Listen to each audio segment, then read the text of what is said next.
So here we go with the wind again. See? The fucking wind will not let me film. I've been cursed since yesterday morning from that shit. The wind, the sleet, the misty ice, slash fucking mini ice, I don't know. But it's just like unstoppable fucking conditions. Just constantly fucking, you think the sun's out for a while, but oops, the wind. Fucking wind will blow your camera over. Yeah, you kind of want a tripod, but then what do you got to have a weatherproof tripod on top of it? So I'm just dealing with what I'm dealing with. It's frustrating. But in the meantime, you know, I have to get my blood moving here. And I'm like, well, I'm debating, hey, should I do it on camera or just do it? Because, you know, look at the wind trying to blow that fucker off. I got to put more weight on it. Like just water or something. Fuck. Shit does not want to cooperate, yo. So, that water should hold everything. I just put a water there. I don't give a fuck. It's a box up there. It's not going to fucking go anywhere. But, yeah, I've been getting frustrated over that. You know, it's hard to film sometimes. It's fucking hard to film. I do outdoor filming. You know, I did an indoor gym for a while just to kind of show you guys, you know, I know how to fuck with gyms too. But it was so small and inconsistent for what I need.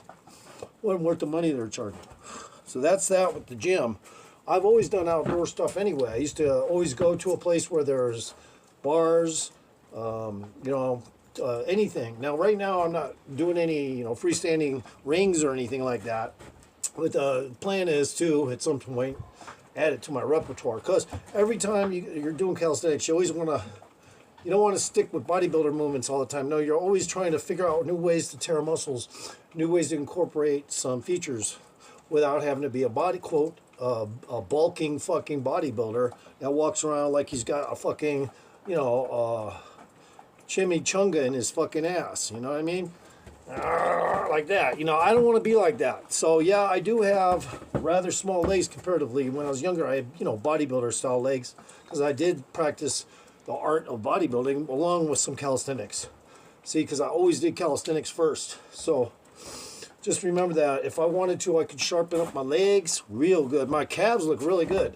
During the summertime, I do a lot of hiking, and the calves look fucking great. You know, I don't even have to do shit, hardly. I do a forward push-up with my arms in front, and I use my calves. So I do kinds of stuff like that to kind of like orient my legs. Some guy was suggesting I do Romanian leg work, so I got to look that up. I don't know, maybe there's a name for it, but if it has to do with calisthenics, I'm interested. Okay, you know, I might be a master at my art, but it doesn't mean I know everyone else's cultural arts. You know what I mean? So that's what I'm working with, my own art, my own cultural art in calisthenics, so to speak. That's the best way to put it. So today, the sun is trying to peek out, but there's a lot of wet shit everywhere. But I do have ideas brewing right now for the last couple hours of light.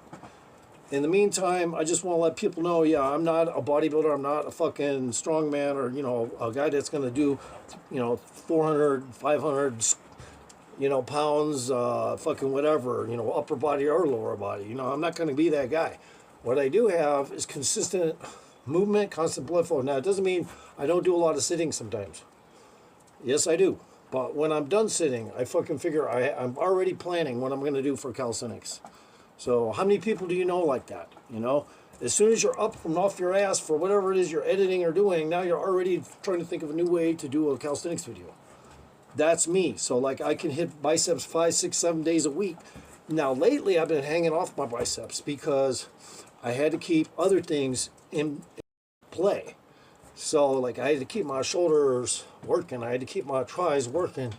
And sometimes you do actually got to forget about, hey, biceps for a fucking while. I do my, you know, I'm just going to call it what it is. It's lousy. If you spread that week's worth of bicep work you did in the gym out, a whole week, it's probably not even that much working out. Think about it. He's just tearing specific locations. So a lot of times, even if you get those little extra pumps in this, that, and the other muscles, it doesn't mean your aesthetics are going to pop right. I don't practice looking like I'm fucking trying to just be overly strong because that wouldn't be normal. Okay, so, yeah. when it comes to working out, I'm actually more normal than a bodybuilder. But you got to believe me, a bodybuilder is not normal. Bodybuilders trying to do shit that's to accentuate certain muscles quick and get the effect quick.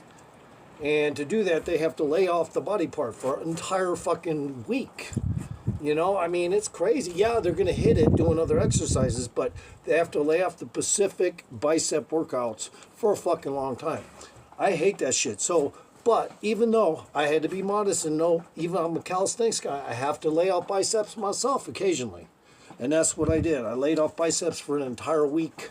I don't think I've touched biceps, but they'll look good, you know, when I do a pump today. I don't have to worry about shit. I'm not trying to chase a competition. I definitely don't take steroids or anything. So everything I do for shape is, here comes that wind. Everything I do for shape is, you really can't maybe even hear it because that box is protecting the wind, but yeah, it's trying to fuck with the camera. But the point is, I'm not trying to be that bulky feature. I'm trying to be large, but I'm not trying to be overextended cap, you know, like in a trucking company. This ain't something that's going to be unnatural. It's going to be fully natural. So when you come to my channel, everything is fully natural. My plan in the future, just so you guys know, is I'm going to do a lot more upside down push-ups because I remember how well that does stuff. It does great things. First of all, you're upside down. The blood flow does things to your entire body when it's changed like that. So I do a lot of stuff like that actually already, but that's pure upside down right there. Your blood pools in different areas. As a result of that, you know, you can heighten the potential recovery and tear of a muscle group, and it speed it up even by doing more of those kinds of exercises where you're upside down practically, or where your blood is rushing to your head. Now, a lot of guys are going to say, oh, I don't do that. You get an aneurysm. That's not how it works, bro. You can't just do every fucking shoulder exercise like that, you know, like this, or, you know, you cannot do it. You have to fucking go upside down to make all those muscle groups actually activate properly. You know, if you ever see a bodybuilder that does a lot of those, they'll probably look good, even though that's something I practice. You know, I used to practice 500 a day of those. And just because it made me look really big in the shoulders quick. And it's just a little short movement because your head's in the way. Now, if you can get one with bars and you do upside down push-ups with bars, and there's some leeway, you know, you can get your head down a little further, get a better movement out of it upside down, then you're going to have slightly different benefits. They're going to be all around the same benefits, but slightly different. So, but short movements can be really massive when it comes to improvement. So, like I said, if you just do simple upside down push-ups regularly, you will see that your shoulders will grow really quick without any too crazy muscle confusion attempts, you know? If you're trying to always confuse muscles because you think that's the key, you might be a little wrong in certain areas. And that's one of them. The reason why is because you're fucking upside down.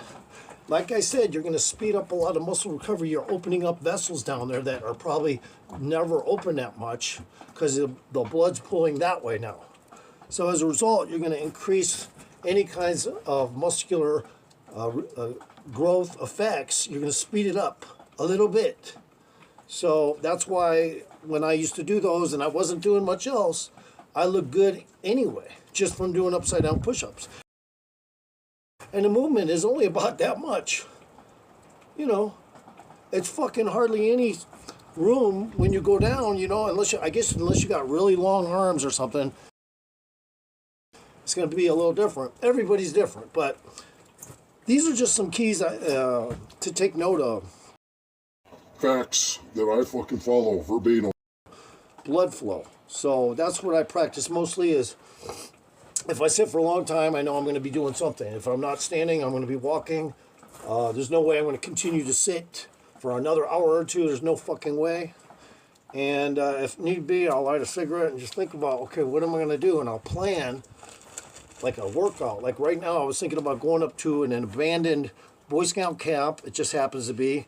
I think it closed in like 1991 or something. And it's just been sitting there rotting away ever since. And so it's kind of a cool place to walk your dog and stuff. So even though I respect 100%, you know, I respect anyone that wants to build muscle and, you know, it looks cool. even when they're really big, like a bodybuilder, it looks cool.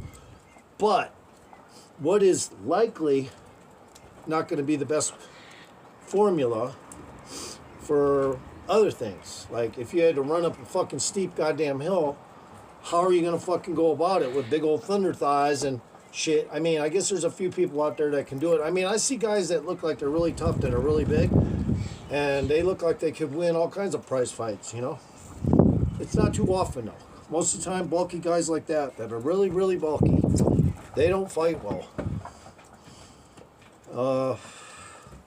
You know, they just kind of go like this, you know, and then throw themselves at you, like throwing all multiple fucking Tyson attempt fucking, you know, whatever.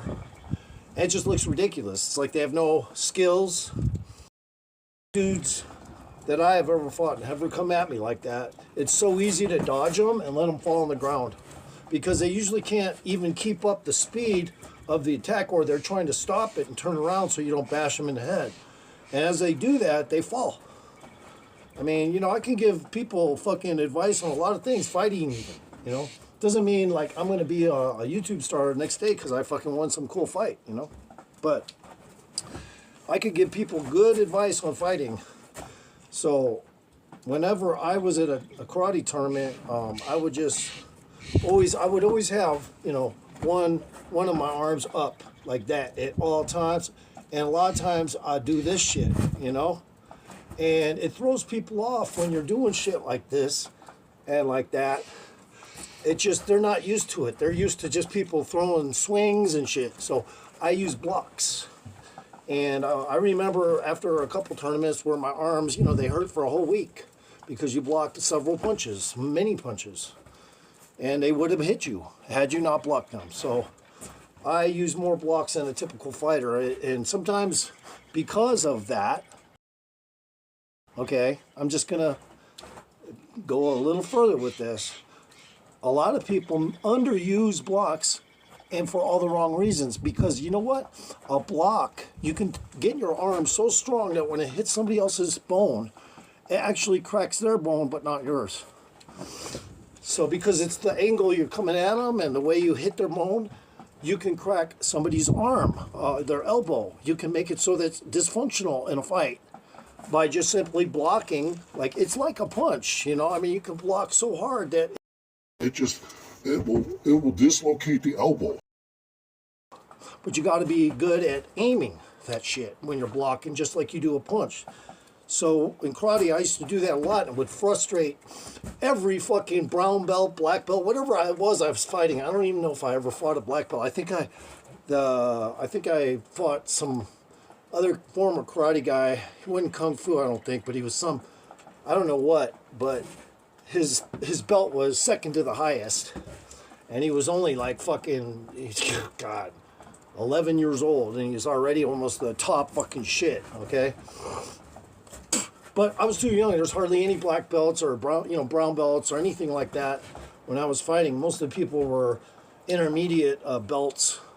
So obviously, you know, you're going to win a lot of fights against people if you're strategic enough, and a lot of them are just there as a gift horse to their dad because he's paying for lessons. And they really don't know how to fight that well. Even when they get trained, they don't know how to fight that well. So I would just suggest to anybody that is going to fight, make sure when you use a block to try to dislocate an elbow. I'm just saying. I mean, if somebody's throwing a punch at you, like a jab, and you crack it this way, what do you think's going to, you're going to hyperextend your elbow or fucking dislocate it? So a lot of people underuse blocks. And I think I am on top of it. Like, as far as somebody coming at me now, if I see somebody's got super strength, you know what I mean? Like, you try to block that arm, and it's probably going to feel like you just hit an I-beam. I'll take a totally different approach. I'll see that, and I'll go, yeah, I mean, it's still possible to crack that elbow, but that fucking guy is strong. So in a case like that, I probably use a kick, you know, to the arm, or probably to the ribs, to try to disable them, at least from standpoint of the rib area. Break a couple ribs with one good fucking side kick, rather. I like side kicks, you know. I like front kicks, but side kicks will definitely break ribs. If you hit them just like a jab, right in the right here, hard as fuck.